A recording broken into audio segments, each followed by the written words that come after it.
हरे कृष्णा दोस्तों, आप सभी का स्वागत है यूट्यूब चैनल अभी के अभी सॉल्यूशन के अंदर। और आज के सेशन में हम डिस्कस करेंगे एचएसएससी के जो प्रीवियस पेपर के अंदर जो क्वेश्चंस आए हैं उसके बारे में हम डिस्कस करेंगे। ठीक है, तो हम उसके अंदर केवल जीके के क्वेश्चंस उठाएंगे। और आज का जो हमारा एग्ज़ाम है वो एचएसएससी का इवनिंग सेशन का सैनिटरी इंस्पेक्टर का 24/11/2017 के अंदर इवनिंग के समय जो एग्ज़ाम हुआ था उसके क्वेश्चंस जो पिछले एग्ज़ाम्स में आए हुए थे। ये एचएससीसी के प्रीवियस पेपर्स को उठाएंगे, केवल जीके हम यहाँ पर उठाएंगे। ठीक है, चलो इसमें हमें करना क्या है, हमें इसमें साथ साथ तैयारी, जैसे हम तैयारी कर रहे हैं आपको साथ साथ इसमें तैयारी करनी है जिससे दोनों का समय बच सके। चलो स्टार्ट करते हैं। हाँ, पहला क्वेश्चन था कि the cells that helps in blood clotting mechanism. हमारे पास चार ऑप्शन है। मोनोसाइट्स है, लिम्फोसाइट्स, थ्रोम्बोसाइट्स, इरिथ्रोसाइट्स। तो इसका सही उत्तर है थ्रोम्बोसाइट्स। ओके, अगला क्वेश्चन है the cranial nerve that supply ear is fourth, sixth, eighth, tenth। Cranial तंत्रिका जो कान को पहुंचाती है तो इनमें कौन सी है? एट्थ है। तो कुछ क्वेश्चंस ऐसे हैं जो हमने कभी नहीं सुने लेकिन हम यहाँ ऐसे सिस्टम देखेंगे जो हमें पढ़ाए नहीं जाते हैं, तो उन क्वेश्चंस को यहाँ पे पिछले एग्ज़ाम्स को उठाने का यही तो बेनिफिट हमें मिलता है कि भी क्या क्वेश्चंस आ रहे हैं और किस किस प्रकार के हमें क्वेश्चंस मिल रहे हैं। ठीक है, तो हम इसके हिसाब से तैयारी करेंगे एग्ज़ाम्स के हिसाब से। ठीक है, चलिए अगले क्वेश्चन चलते हैं। The normal tidal volume in human being is 500 ml. Okay. Hazardous waste has following characteristics except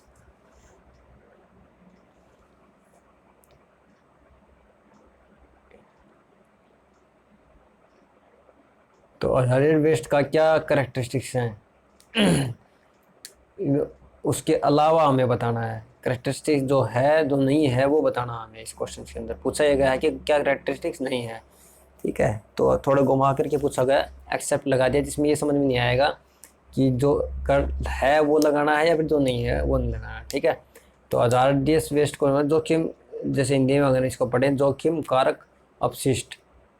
ठीक है, तो जोखिम कारक अपशिष्ट किस प्रकार का होता है कि ये contains infectious agents, contains toxic, contains sharps, it is not radioactive। तो ये नहीं है, it is not radioactive, ये रेडियोएक्टिव नहीं है।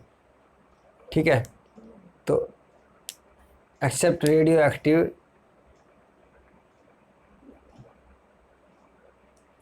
तो इसका सही उत्तर यही रहेगा, ये रेडियोएक्टिव नहीं है। ठीक है, health care waste containing human tissues और फ्लूइड्स आर पैथोलॉजिकल वेस्ट। जिस क्वेश्चन का आंसर सीधा सीधा होगा ना उसका मैं सिर्फ आपको आंसर बताऊंगा। ठीक है, और जिस क्वेश्चन के अंदर नहीं है बताना है, तो जिसके अंदर, क्योंकि इसके अंदर हमें कोई ऑप्शन देखने पड़ते हैं कि क्या क्या ऑप्शन पूछे गए, तो उसके अंदर से मैं आपके सामने ऑप्शन रखूँगा, फिर आपको उसमें से सिलेक्ट करना होगा। तो इस प्रकार से हम इसके अंदर एचएससी के जीके के क्वेश्चन डिस्कस करेंगे। ठीक है, तो आज के सेशन में हम सिर्फ 20 क्वेश्चन लेंगे। तो अभी हम 5 क्वेश्चन पहुँच गए हैं। Health care waste containing human tissues or fluids are pathological waste। chemical waste, infectious waste, genotoxic waste। तो इनमें से सही आंसर क्या आएगा? पैथोलॉजिकल वेस्ट आएगा। ठीक है,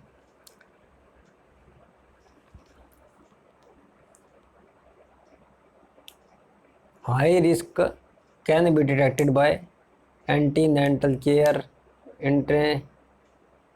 इंट्रानेंटल care, postnatal care, newborn care. तो हाई रिस्क एंटीनेंटल केयर।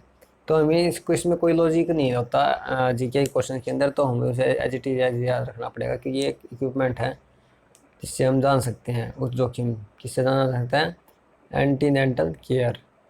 ठीक है। The maternal complication of the third stage of labour is,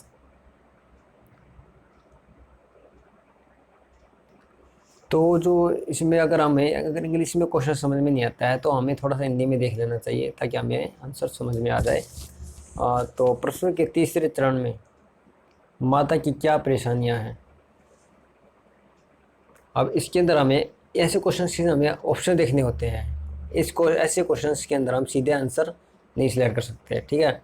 तो इस क्वेश्चन में ऑप्शन क्या देखना, जैसे भ्रूण संकट तीसरे चरण में क्या होता है, लंबे समय का प्रसव या ग्रीवा का फटना या postpartum haemorrhage.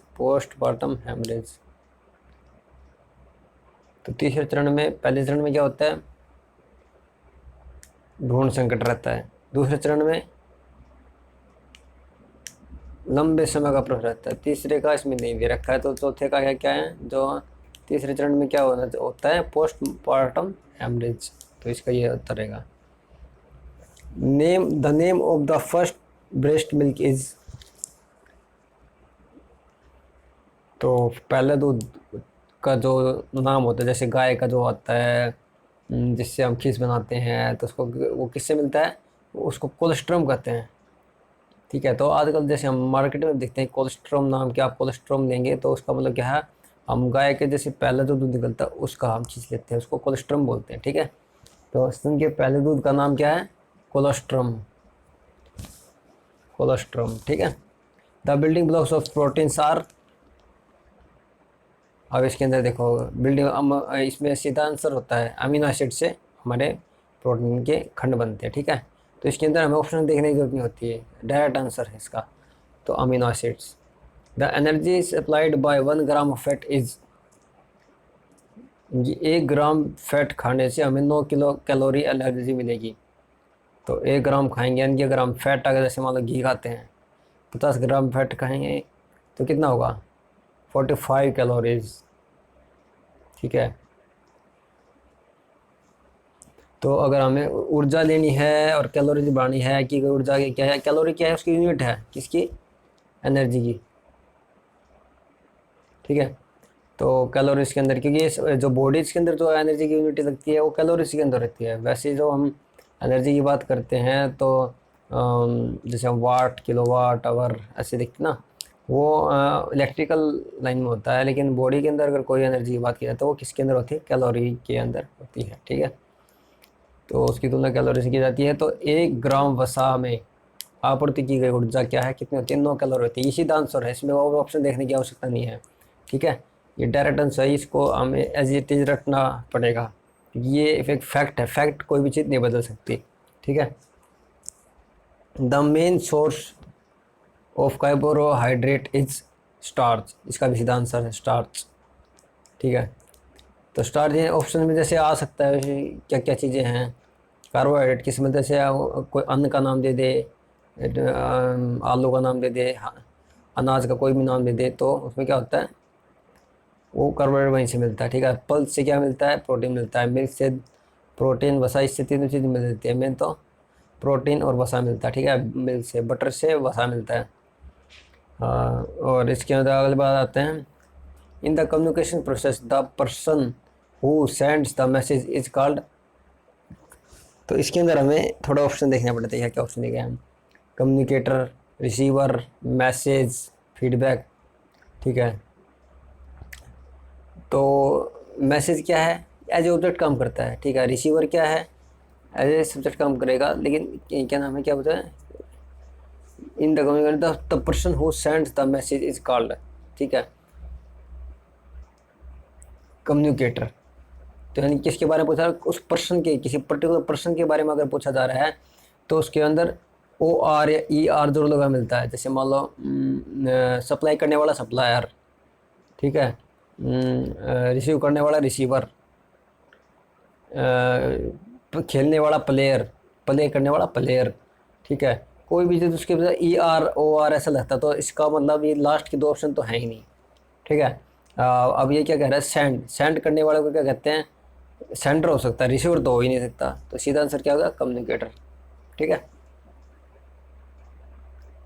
13 method, the most widely use intervention in primary prevention of disease is immunisation.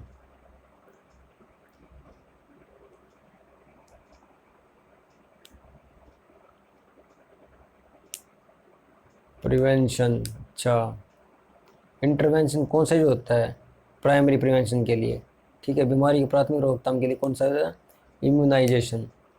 ठीक है, स्क्रीनिंग, पुनर्वास नहीं, इनमें से कोई नहीं, इम्यूनाइजेशन। ये इस प्रकार के क्वेश्चंस आपको जनरली मिलेंगे नहीं, किसी आप कोई किसी चीज़ की आप तैयारी करते हैं तो ये क्वेश्चंस हमें सिर्फ यहीं पर ही ऐसे देखने को मिलते हैं। तो कुछ क्वेश्चंस होते हैं नेगेटिव मार्किंग बनाने के लिए, या फिर कट ऑफ लिस्ट नीचे ना जाए ऊपर ना जाए, तो उसके लिए होती है, इसके लिए आपको घबराने की आवश्यकता नहीं है। ठीक है।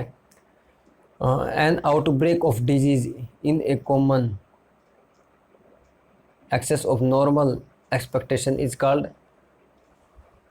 इसका हमें हिंदी में देते हैं, सामान्य प्रत्याशा से अधिक एक समुदाय में बीमारी के प्रकोप को कहा जाता है, से अधिक, तो उसको एपिडेमिक कहते हैं, एपिडेमिक। ठीक है, तो समुदाय की बात कर रहे हैं। ठीक है, तो समुदाय के अंदर एपिडेमिक, तो ये भी आप देख सकते हैं, थोड़ा समझ लीजिए इसको। इन क्वेश्चंस की तैयारी हमें एज ए कैसे करनी पड़ेगी, एज ए जैसे हम अखबार पढ़ते हैं, अखबार पढ़ने की तरीके से हमें करनी पड़ेगी, क्योंकि ये क्वेश्चंस कब तक रटे रख सकते हैं, बहुत मुश्किल है, तो ऐसे ही ध्यान रखना पड़ेगा। ठीक है। The entry, development and multiplication of pathogen in the human body is called infection. ठीक है। अब इसको हिंदी में देखते हैं तो क्या बताता है, मानव शरीर में रोगाणु का प्रवेश, विकास और गुणन को क्या कहते हैं, कहा जाता है संक्रमण कहा जाता है, सूजन, ये महामारी। ठीक है, तो संक्रमण कहा जाता है कि किस रोगाणु का प्रवेश। ठीक है, महामारी कब होती है, महामारी होती है जब पूरे एक समुदाय उससे, एपिडेमिक, समुदाय उससे इन्फेक्टेड होता है, तो उसको कहते हैं एपिडेमिक कहते हैं। ठीक है, महामारी। अब जैसे देखो ये एपिडेमिक, देखो इसमें सेम एपिडेमिक का हिंदी में क्या मतलब, महामारी, लेकिन अगर हम पीछे वाले ऑप्शन में देखें तो क्या दे रखा है, एपिडेमिक का एपिडेमिक ही दे रखा है, तो इसका हमें समझ में नहीं आ पाता। ठीक है ना, तो इसमें थोड़ा इंटेलिजेंस चाहिए कि थोड़ा इंग्लिश जिसको आती है, जिसने बायोलॉजी इंग्लिश में पढ़ी है, उसको हिंदी में इसका मतलब बताना चाहिए, वही इसको पकड़ सकता है कि क्या चीज़ कहना चाह रहा है। ठीक है, तो महामारी वैसे समुदाय में होती है। ठीक है, एक दो बंदे को तो होते ही नहीं। तो 16 नंबर पे, the type of skin which is never moist to touch is, यानी त्वचा का जो प्रकार जो स्पर्श करने पर कभी नम नहीं होती है, तो उसको ड्राई स्किन। ठीक है, सामान्य स्किन भी नम हो जाती है। ठीक है, नम हो जाती है, और तैली त्वचा होती है, नम त्वचा हो ही गई, बची कौन सी, अपोजिट बच गई ना, सूखी त्वचा। इस तरह क्वेश्चन करते हैं, the action which stimulates the body blood flow and improves the nutrition of here is, जो क्रिया रक्त प्रवाह को उत्तेजित करती है और बालों के पोषण में सुधार करती है, कौन सी होती है, तेल मालिश। रक्त प्रवाह, जिसका ब्लड सर्कुलेशन सही नहीं है तो वो अपने शरीर में मालिश करवा सकता है, उससे सही इसका इलाज हो जाता है। ठीक है, तो पोषण नहीं मिलता, पोषण को सुधारने के लिए ये सही है, इसको क्या इसमें क्या शैम्पू हो ही नहीं सकता। ठीक है, रक्त प्रवाह थोड़ी होता है शैम्पू से, शैम्पू पूरे शरीर में थोड़ी लगता है, बाद में लगेगा। वॉशिंग, वॉशिंग भी, डाइंग, डाइंग से भी नहीं होगा। ठीक है, तो रक्त प्रवाह जो उत्तेजित करती वही है, तेल मालिश। ओके, 18वां क्वेश्चन है, the act of chewing and testing is called, इनकी स्वादन और चबाने की क्रिया को क्या कहा जाता है, चर्वण। पाचन है, पचाना, पेट का काम है। अवशोषण, एब्जॉर्प्शन किसका काम है, वो भी बॉडी के अंदर होता है। श्रवण, सीक्रेशन, वो बाहर निकालना। एक्सक्रीशन, ये पेनक्रियास वगैरह काम, ये भी अंदर काम हो गया। अब बचा क्या, श्रवण, चर्वण बता, चबाने वाला काम। ठीक है, widely used disinfectant of for water is bleaching powder. आपने देखा होगा कि पानी को साफ़ करने के लिए ब्लीचिंग पाउडर यूज़ होता है, ठीक है। तो ये तो नॉर्मल क्वेश्चन है, सीधा आंसर है इसका तो ब्लीचिंग पाउडर। उनका 20 pasteurization of milk, hand washing and disinfections of water by calorie are examples of, इनकी दूध का पॉस्चराइजेशन, हाथ धोना और क्लोरीन द्वारा पानी को कीटाणु रहित करना उदाहरण है किसका? प्रोफाइलेटिक डिसइंफेक्शन। तो इसमें हमें ऑप्शंस पढ़ने पड़ेंगे, ठीक है। तो इसका इस टाइप क्वेश्चन में हमें ऑप्शन पढ़ना चाहिए, जैसे टर्मिनल डिसइंफेक्शन, ठीक है, कंकरेंट डिसइंफेक्शन, प्रोपाइलेटिक डिसइंफेक्शन, स्टेरिलाइजेशन। तो प्रोपाइलेटिक, पस्चराइजेशन से प्रोपाइलेटिक, ठीक है, तो वहाँ से आया है ये चीज़ें, ठीक है। तो यही इसका आंसर रहेगा प्रोफाइलेटिक डिसइंफेक्शन। ओके, तो हम डेली 20 क्वेश्चन यहाँ पर तैयारी किया करेंगे एसएससी के प्रीवियस पेपर के अंदर, और हम जीके 2020 के यही सेशंस लेकर आते रहेंगे। इस सेशन का नाम था GK 2020 HSSC। Okay, previous papers के अंदर जो भी जीके के क्वेश्चंस आएंगे हम उसी के ऊपर ये क्लासेस लेकर आया करेंगे। आप हमारे साथ इतना समय देने के लिए धन्यवाद, और दोनों मिलकर, सभी मिलकर ऐसे तैयारी करेंगे, ठीक है। तब तक के लिए अगले वीडियो में मिलते हैं। हरे कृष्णा।